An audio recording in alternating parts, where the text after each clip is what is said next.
Hace 6 meses enterré a mi esposo.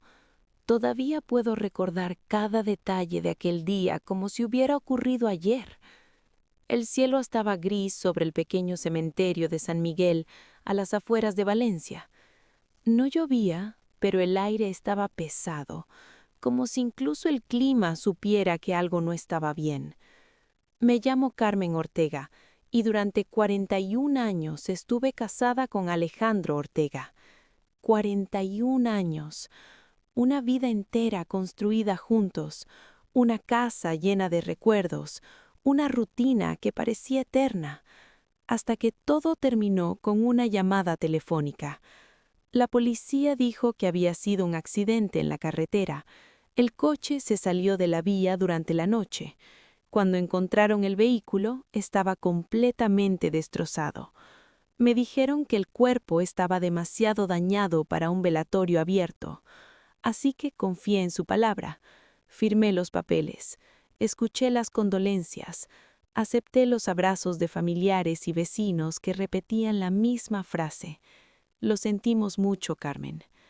Recuerdo el sonido de la tierra cayendo sobre el ataúd, ese sonido seco, pesado, definitivo. Cada golpe de pala parecía borrar una parte de mi vida. Mis hijos me sostenían por los brazos porque apenas podía mantenerme de pie.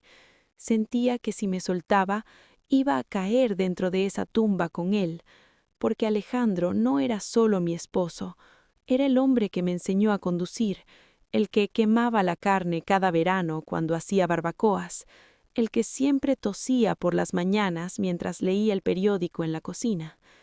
El silencio en la casa después del funeral fue lo peor. Su taza de café seguía en el mismo lugar, sus herramientas estaban ordenadas en el garaje, incluso su chaqueta seguía colgada detrás de la puerta. Durante semanas me despertaba a mitad de la noche, esperando escuchar sus pasos en el pasillo, pero nunca venían. Con el tiempo todos me dijeron lo mismo, el tiempo lo cura todo, pero nadie te explica lo que realmente pasa. No desaparece el dolor, simplemente aprendes a vivir alrededor de él.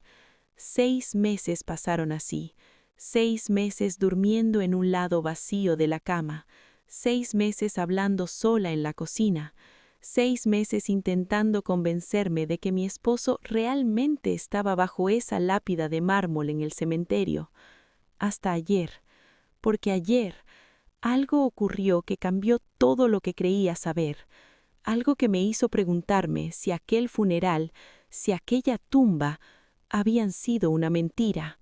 Ayer por la mañana desperté como cualquier otro día de los últimos 6 meses. El silencio en la casa era el mismo de siempre. Me levanté despacio, me puse la bata y caminé hacia la cocina.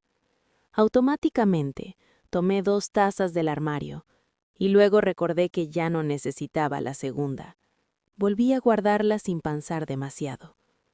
Es curioso cómo el cuerpo tarda más que la mente en aceptar ciertas cosas. Preparé café, abrí la ventana y dejé que el aire frío de la mañana entrara en la cocina. Desde allí podía ver la calle tranquila del barrio, las mismas casas de siempre, los mismos vecinos saliendo rumbo al trabajo. La vida seguía, siempre sigue. Miré dentro del frigorífico y suspiré. Estaba casi vacío. Un poco de queso, medio tomate y una botella de agua. Nada más. Durante un momento pensé en quedarme en casa. Últimamente evitaba salir demasiado.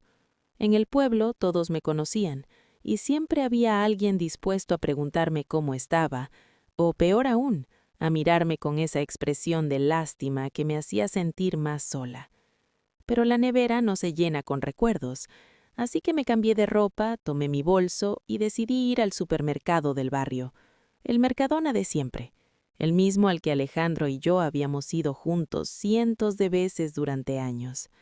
El trayecto en coche fue corto, apenas 10 minutos por las calles tranquilas de Valencia. Mientras conducían, la radio sonaba de fondo, pero no prestaba atención a la música. Mi mente estaba en otro lugar, en Alejandro. en cómo siempre discutíamos en el supermercado porque él se detenía a comparar precios de absolutamente todo. «Carmen, mira», decía siempre, «este cuesta 30 céntimos menos». 30 céntimos. Yo siempre terminaba riéndome. Cuando llegué al supermercado, el aparcamiento estaba medio lleno. Era una mañana normal de martes. Gente entrando con carritos, madres con niños, jubilados caminando despacio hacia la entrada automática. Tomé una cesta y entré. El aire frío del interior me golpeó al instante. El olor a pan recién horneado venía de la panadería del fondo. Todo parecía exactamente igual que siempre, demasiado normal. Caminé por los pasillos mirando los productos sin mucha atención. Tomé leche, pan, tomates, cosas simples, cosas necesarias. Intentaba concentrarme en la lista mental que había hecho antes de salir de casa. Pero entonces, mientras estaba parada en el pasillo de conservas mirando una fila interminable de botes de lentejas y garbanzos, lo escuché. Un sonido pequeño, algo que habría pasado desapercibido para cualquier otra persona. Una tos corta y seca, seguido por una voz baja que murmuró con molestia. ¿Otra vez subieron el precio del aceite de oliva? Mi mano se quedó suspendida en el aire, porque conocía esa voz. La conocía mejor que la mía. Sentí que todo mi cuerpo se tensó. Mi corazón empezó a latir tan fuerte que podía escucharlo en mis oídos. No quería girarme. Una parte de mí tenía miedo de hacerlo, pero la otra, la que había pasado 41 años escuchando esa voz, ya sabía lo que iba a encontrar. Lentamente, giré la cabeza hacia el pasillo y lo vi. Durante unos segundos pensé que mi mente me estaba jugando una broma cruel. El pasillo parecía girar lentamente a mi alrededor, como si el suelo hubiera dejado de ser completamente sólido. Pero no era una ilusión. 3 estanterías más abajo, de pie frente a los aceites, había un hombre con una cesta en la mano. Un hombre que conocía demasiado bien. Estaba ligeramente inclinado hacia adelante, leyendo una etiqueta con esa concentración casi exagerada que siempre tenía cuando comparaba precios. Sentí que el aire desaparecía de mis pulmones, porque ese hombre era Alejandro. Los mismos hombros anchos que siempre llenaban sus camisas, el mismo cabello gris que nunca lograba peinar del todo bien, la misma forma de inclinar la cabeza cuando intentaba decidir entre 2 productos. Incluso llevaba una camisa azul muy parecida a una que tenía en casa. Mi cerebro intentaba encontrar una explicación lógica. Tal vez alguien que se le parecía, tal vez un extraño con rasgos similares, pero mi corazón ya sabía la verdad. 41 años de matrimonio no se confunden así como así. Conoces cada gesto, cada movimiento, cada pequeño hábito que nadie más notaría. Vi cómo levantaba una botella de aceite de oliva y murmuraba algo para sí mismo, exactamente igual que siempre hacía. Sentí que mis manos empezaban a temblar. El bote de tomate triturado que estaba sosteniendo se resbaló entre mis dedos. Cayó al suelo. El cristal se rompió con un golpe seco contra los azulejos blancos. El tomate rojo se extendió por el suelo como una mancha viva.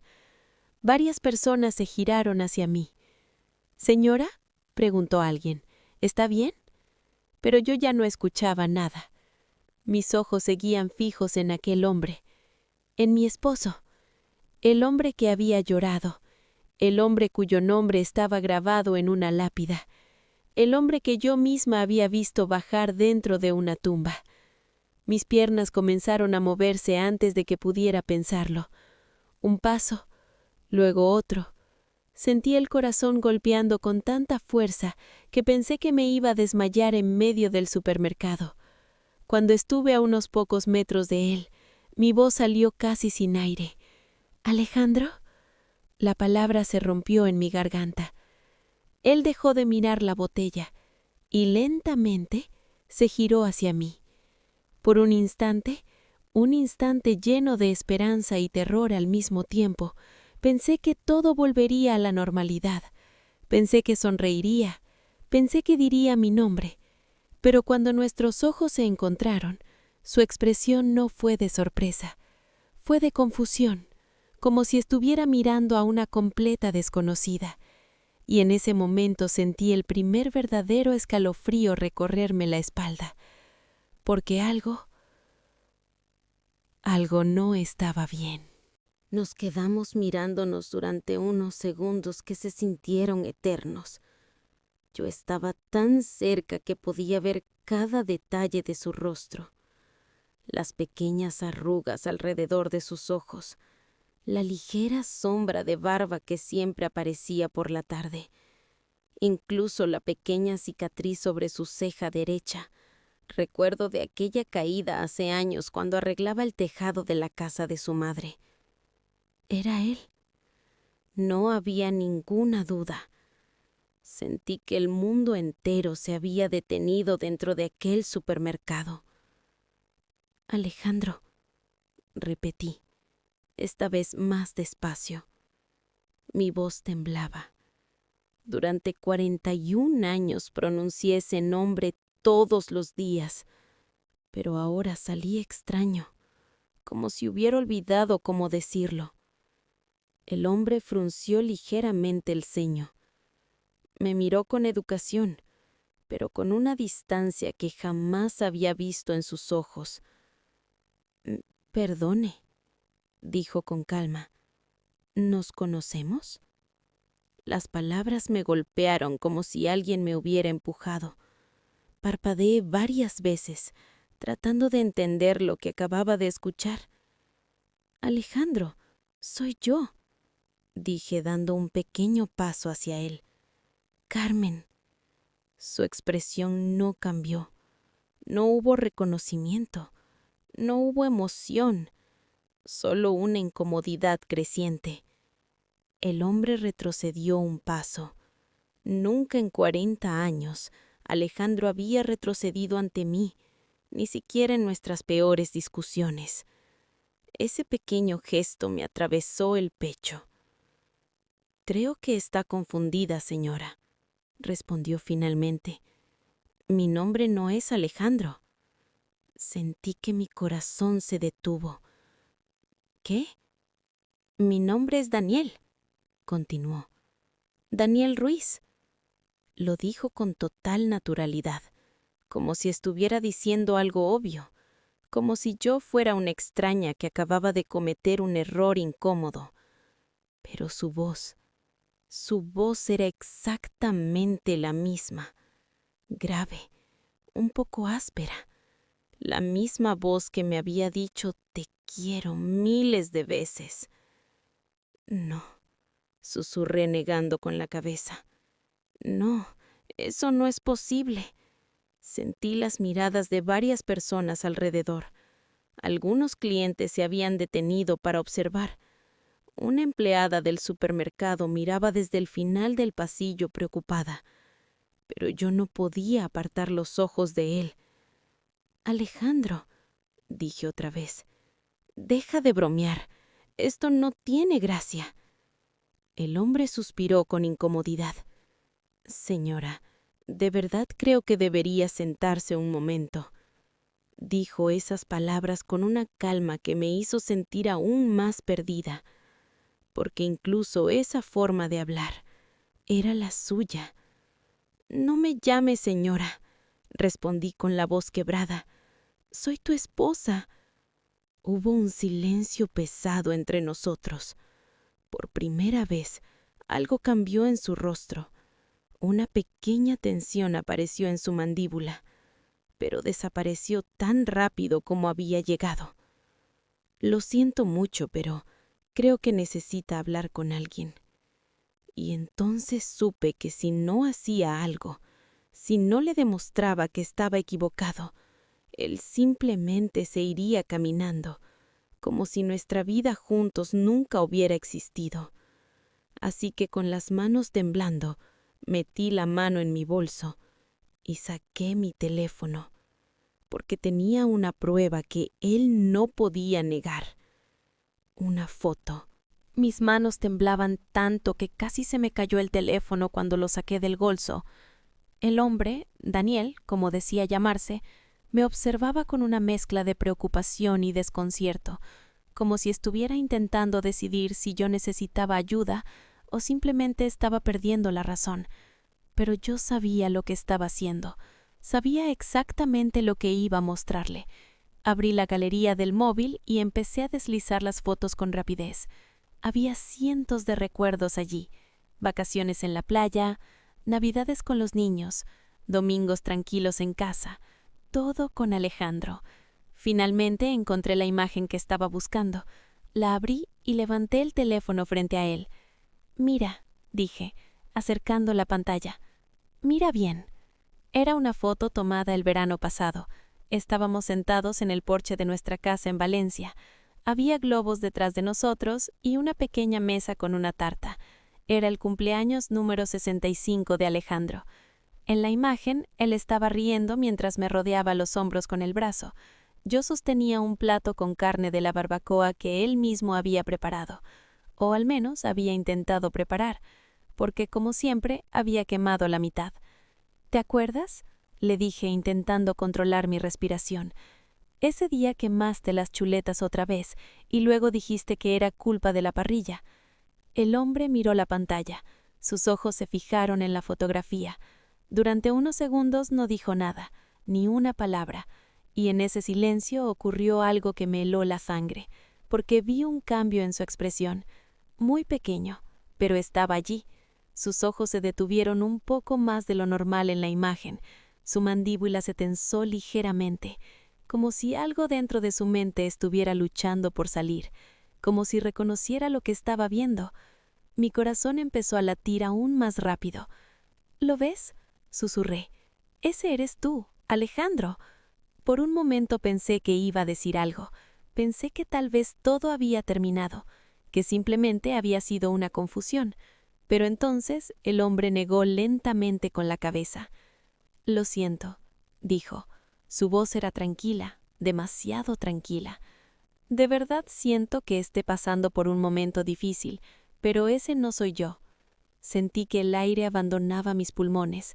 «¿Cómo puedes decir eso?», pregunté. «Eres tú». Varias personas en el pasillo ya observaban abiertamente la escena. Una señora mayor susurró algo a su marido.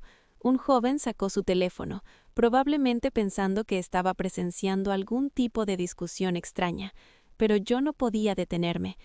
«Alejandro», dije otra vez, «por favor, mírame».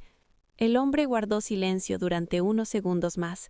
Luego extendió la mano y tocó suavemente mi hombro. Ese simple gesto casi me rompió por dentro, porque lo hizo exactamente igual que siempre. La misma presión, el mismo lugar. Era el gesto que usaba cuando quería calmarme. «Señora, debería sentarse un momento, tal vez pedir un vaso de agua». Mis ojos bajaron instintivamente hacia su mano, y fue entonces cuando noté algo que hizo que mi corazón se detuviera, algo que él no podía esconder, algo que solo mi esposo tenía: su mano izquierda, sus dedos y el pequeño detalle que cambiaría todo. Mis ojos se quedaron fijos en su mano. Durante años había sostenido esa mano miles de veces, caminando por la calle, viendo la televisión en el sofá, incluso mientras dormíamos. La conocía mejor que nadie. Por eso lo noté al instante. «Enséñame la mano», dije de repente. El hombre frunció el ceño, confundido. «¿Cómo dice?» «Tu mano», repetí, señalándola. «Levántala». Por un momento pareció dudar. Las personas alrededor seguían observando en silencio, como si todos supieran que algo extraño estaba ocurriendo. Finalmente levantó la mano izquierda con cierta incomodidad, y allí estaba, exactamente donde siempre había estado, su meñique torcido. Ese pequeño dedo había quedado así desde que Alejandro tenía 15 años. Se lo rompió mientras ayudaba a su padre a reparar el tejado de la casa familiar. Nunca sanó del todo bien. Siempre bromeábamos sobre ello cuando nos tomábamos de la mano. Yo decía que podía reconocerlo entre 1000 personas solo por ese dedo, y ahora lo estaba viendo frente a mí. Mi respiración se volvió irregular. Eso, susurré. ¿Ves? Ese dedo. El hombre bajó la mirada hacia su propia mano, como si nunca hubiera prestado atención a ese detalle. ¿Qué pasa con él?, preguntó. Sentí un nudo en la garganta. Ese dedo se rompió cuando tenías 15 años, dije lentamente, cayéndote del tejado de la casa de tu madre en Castellón. Sus ojos volvieron a mirarme. Esta vez algo cambió. Una pequeña chispa de tensión apareció en su rostro, muy breve, pero real. «No sé de qué está hablando», respondió, después de un segundo. «Yo siempre lo he tenido así». Siempre. La palabra resonó en mi cabeza. Eso no tenía sentido, porque esa historia la conocíamos solo nosotros, nadie más. Sentí que el suelo desaparecía bajo mis pies. «Alejandro», dije otra vez, casi sin voz, pero él ya estaba retrocediendo. Un paso, luego otro. Su incomodidad se había convertido en algo más, nervios. «De verdad tengo que irme», dijo rápidamente. «Espero que encuentre a la persona que está buscando». Y antes de que pudiera decir otra palabra, se giró, tomó su cesta y empezó a caminar hacia el final del pasillo. «¡Espera!», grité, pero no se detuvo. Lo vi desaparecer hacia las cajas del supermercado. Mi corazón latía con tanta fuerza que sentía que iba a romperme el pecho. No podía dejar que se fuera, no después de lo que acababa de ver. Así que corrí detrás de él, porque necesitaba saber una cosa. Una sola cosa. Si ese hombre realmente no era Alejandro. Salí del pasillo casi corriendo. Mi corazón latía con tanta fuerza que apenas podía escuchar otra cosa. Solo tenía un pensamiento en la cabeza: no dejar que se fuera. Cuando llegué a las cajas del supermercado lo vi de nuevo. Estaba en la fila más cercana a la salida, sosteniendo su cesta con aparente tranquilidad.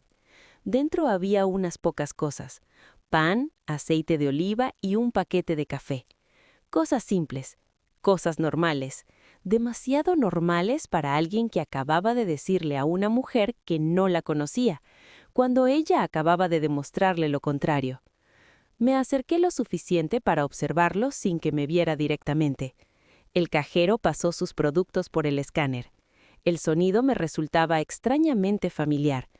Durante años había escuchado ese mismo sonido mientras Alejandro hacía bromas con los cajeros del supermercado, pero esta vez él no bromeó, no habló.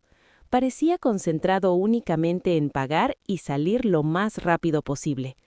Eso también me llamó la atención.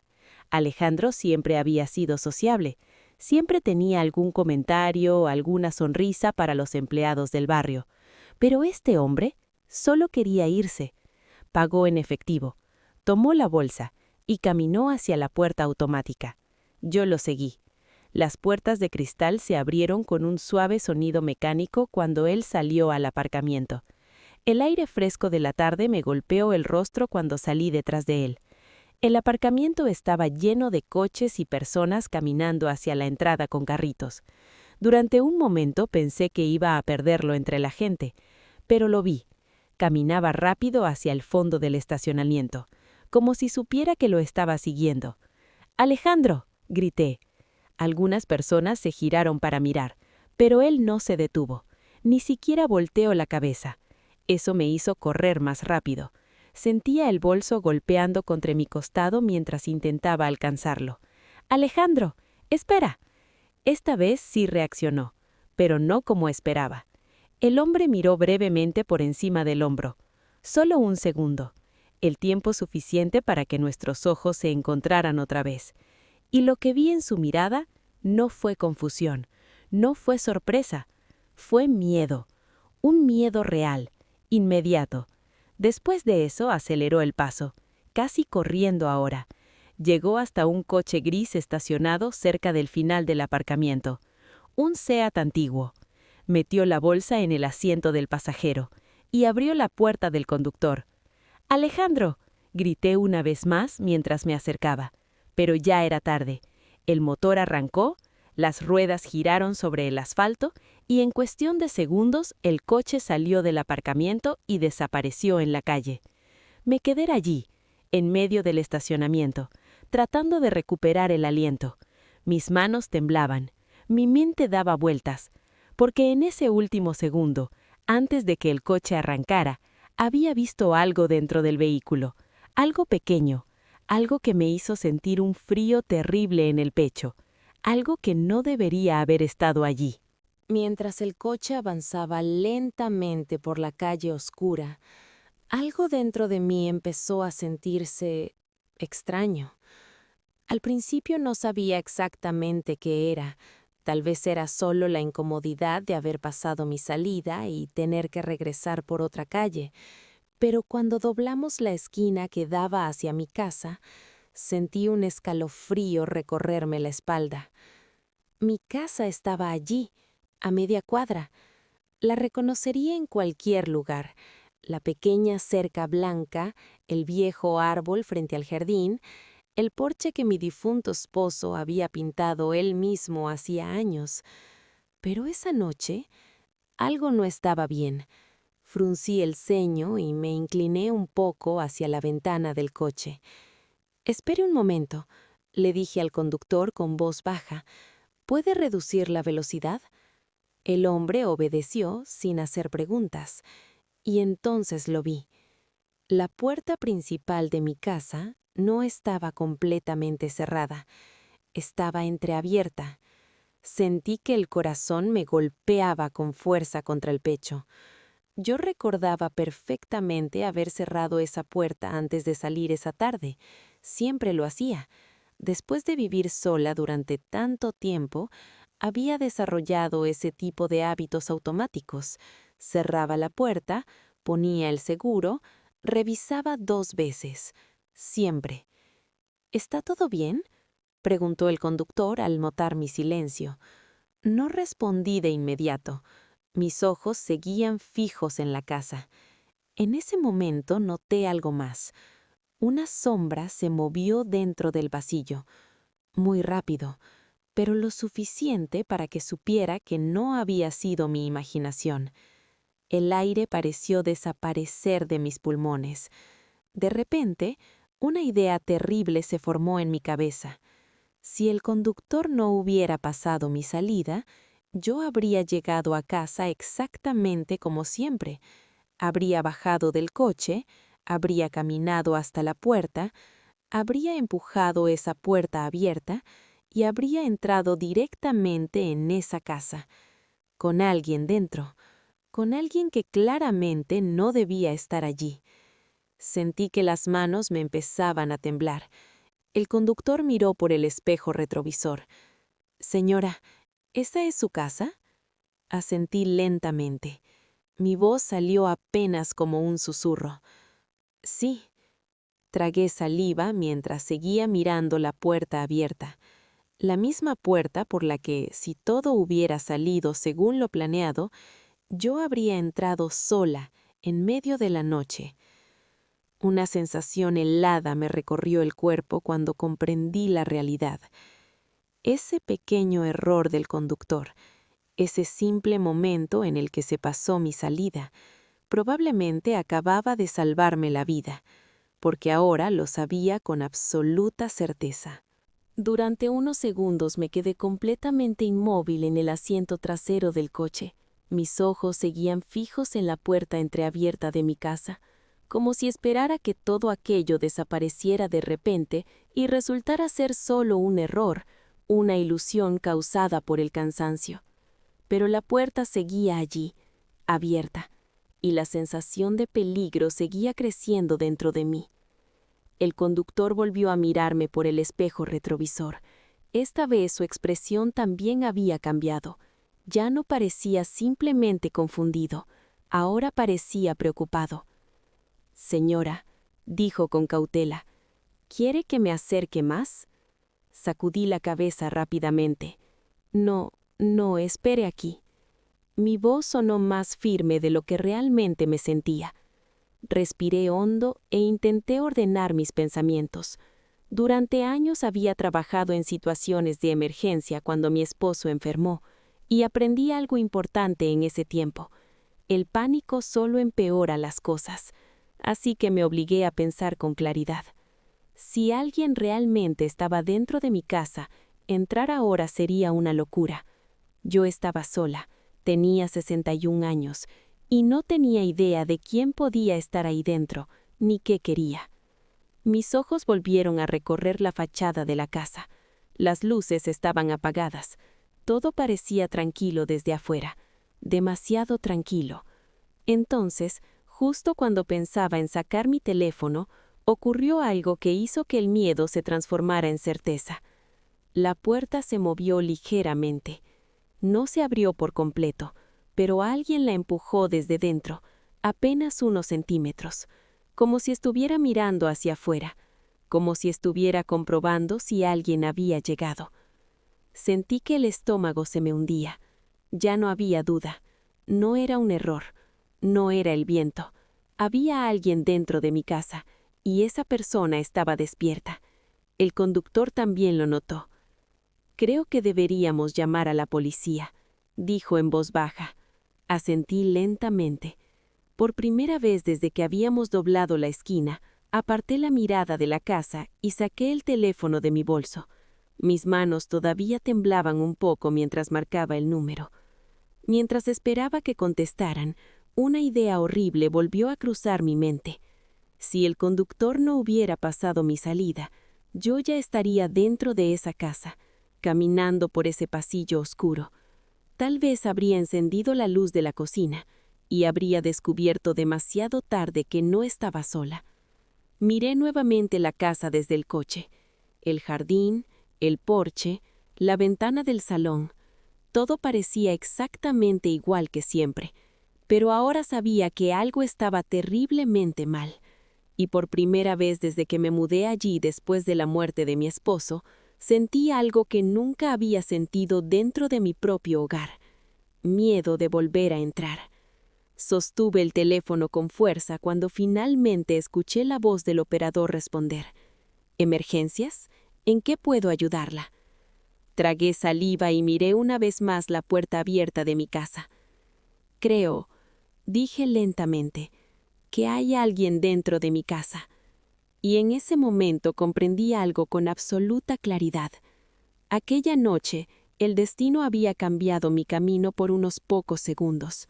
La operadora me pidió que mantuviera la calma y que permaneciera dentro del coche. «Las patrullas ya van en camino», me aseguró con voz firme. «No se acerque a la casa».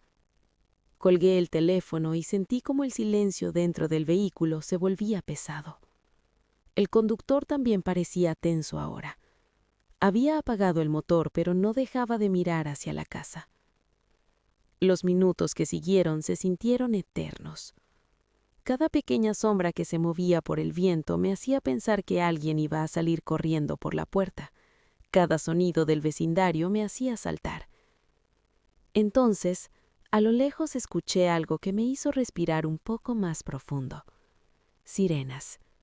Primero débiles, luego cada vez más fuertes. 2 patrullas aparecieron al final de la calle, iluminando las casas con luces azules y rojas que rompieron la oscuridad del barrio. Los oficiales bajaron rápidamente de los coches. Uno de ellos se acercó primero a nosotros. «¿Usted hizo la llamada?», preguntó. «Sí, esa es mi casa», dije señalando. La puerta estaba abierta y vi una sombra dentro. El oficial me pidió que me quedara dentro del coche mientras su compañero se acercaba con cuidado al porche. La escena se volvió surrealista. Ver a otra persona caminar hacia tu propia casa como si fuera un lugar peligroso es una sensación difícil de describir. Uno de los oficiales empujó la puerta lentamente. Entraron. Y luego silencio. Mi corazón latía tan fuerte que podía sentirlo en la garganta. Pasaron 1, 2, 3 minutos. Parecía una eternidad. Finalmente, uno de los oficiales salió nuevamente por la puerta y habló por radio. Poco después, el otro apareció empujando a un hombre hacia el porche. un hombre que yo jamás había visto. Tenía una mochila vieja colgando del hombro y una linterna en la mano. Había entrado por la puerta trasera después de forzarla. La policía explicó después que probablemente había estado observando las casas del vecindario durante días, buscando una que pareciera vacía. Y esa noche eligió la mía. Si yo hubiera llegado cuando debía, habría abierto la puerta y entrado directamente al pasillo, exactamente donde él estaba. El oficial que había hablado conmigo regresó al coche. «Tuvo mucha suerte esta noche», me dijo con una pequeña sonrisa tranquila. Si hubiera entrado sola, la situación podría haber sido distinta. Miré mi casa nuevamente. Las luces de las patrullas iluminaban el jardín, el porche, las ventanas, el mismo lugar donde había vivido tantos años. Pero esa noche lo veía de forma completamente diferente. Entonces pensé en algo que me estremeció. Ese pequeño error del conductor, ese momento en el que se pasó mi salida, ese retraso de apenas unos segundos. Yo había estado molesta al principio, pero ahora entendía algo con una claridad absoluta. Si el conductor no hubiera pasado mi salida, yo habría llegado antes, habría abierto la puerta y habría entrado sola a esa casa. Respiré profundamente mientras la policía se llevaba al intruso, y por primera vez en toda la noche sentí una extraña mezcla de miedo y gratitud. A veces creemos que los pequeños errores arruinan nuestro día, pero aquella noche aprendí algo que nunca olvidaré.